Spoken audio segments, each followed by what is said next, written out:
Americans for Fair Taxation presents the Weekly Chairman's Report, written by Steve Hayes, president of Americans for Fair Taxation, and recorded by Bob Paxton, a volunteer with the Florida FAIRtax Educational Association. And now, this week's Chairman's Report. Hello, I'm Bob Paxton with the AFFT Chairman's Report for Friday, February 24th, 2023. Black taxpayers are audited at 2.9 to 4.7 times the rate of non-black taxpayers. That's the conclusion of a study conducted by the Stanford Institute for Economic Policy Research in conjunction with the Department of the Treasury. They looked at approximately 148 million tax returns. Now, here's some of the findings from that study. The federal government annually collects $4 trillion in tax revenue to fund public programs, ranging from economic regulation to military defense.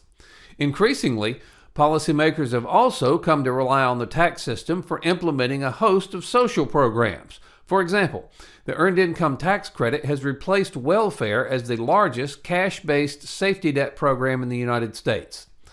The Internal Revenue Service administers these programs, plus it's also charged with ensuring that individuals meet their tax-paying obligations. Like tax authorities around the world, the IRS relies on audits to detect underreporting of tax liabilities and to verify that taxpayers qualify for the benefits that they claim. Now, the task of selecting which taxpayers to audit is in large part an exercise in predicting which taxpayers have underreported tax obligations that an audit would uncover.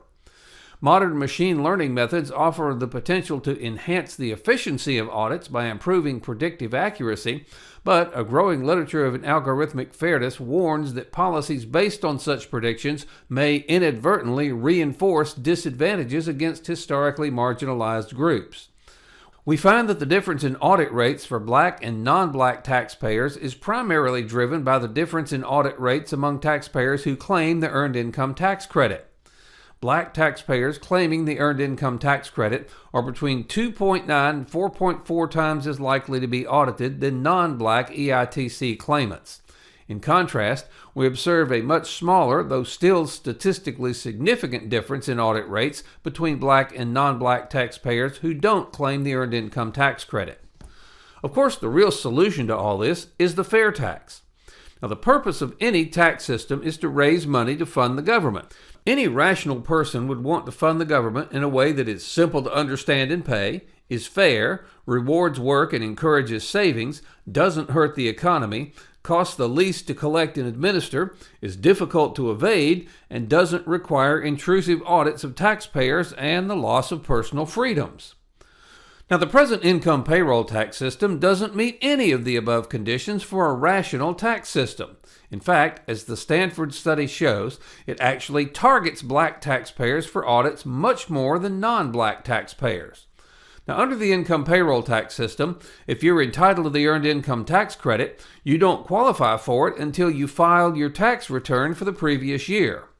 Now, when the fair tax is enacted, each taxpayer will receive a monthly prebate to enable them to make purchases of new goods and retail services up to the poverty level for their family size and pay no fair tax out of their own pocket on those purchases.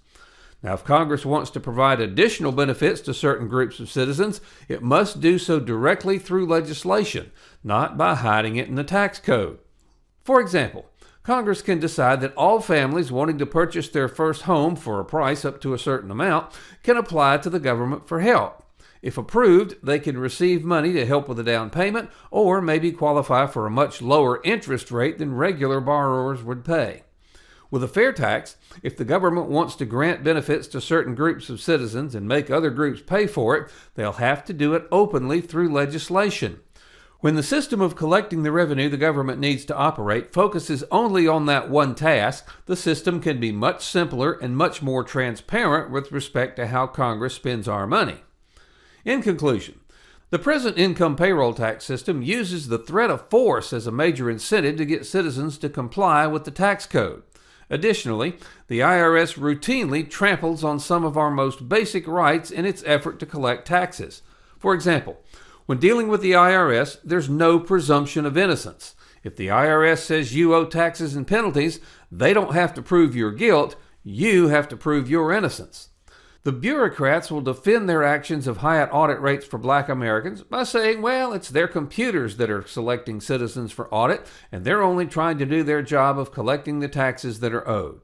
Now, this is the same argument made for forcing our financial institutions to provide all of our transactions in our bank accounts to the IRS. It's necessary to collect taxes.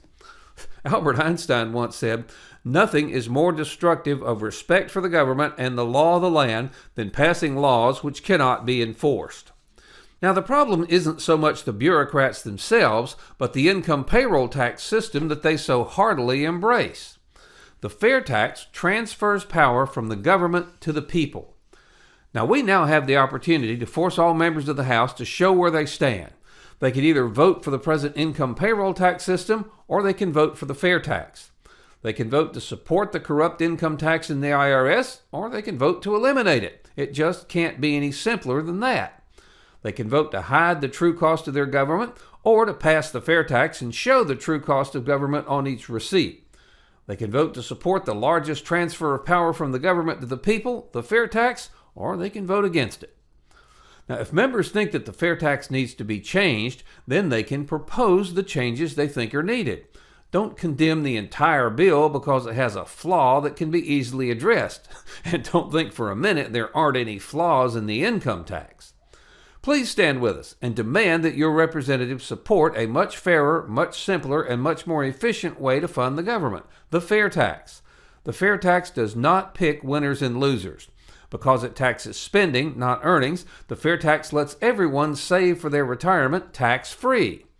The fair tax collects the revenue the federal government needs to operate, but does so in a way that has the least impact on our individual freedom and the least impact on our economic prosperity.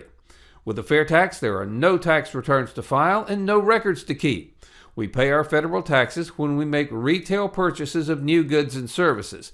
And with the fair tax, there's no need for the IRS. If you sell a used couch or a used jet ski online, there's no fair tax due on that transaction.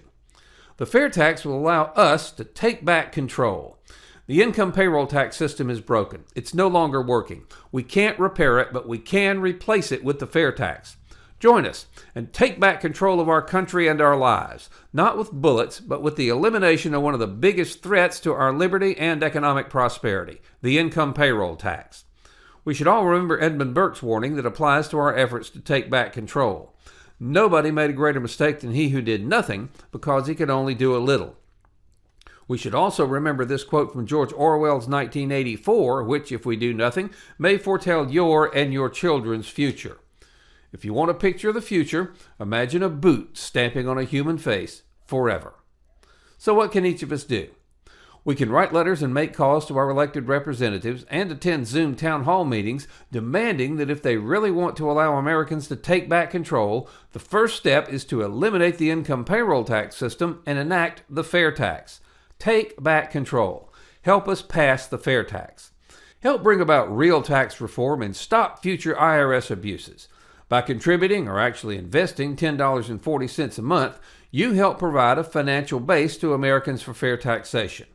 Now, if you can make a larger contribution/investment, now that will be used not for salaries, as we're all volunteers, but it will all go for the needed updates to our economic studies, which will be vital for all future years. Please go to FAIRtax.org and invest in Americans for Fair Taxation. It's an investment in your and your family's future. This has been the Weekly Chairman's Report, written by Steve Hayes, President of Americans for Fair Taxation. Check back every week for news and information about the fair tax, and learn why the fair tax should replace our antiquated federal income tax system. If you'd like to receive a copy of the Chairman's Report in your inbox every week, sign up at FAIRtax.org.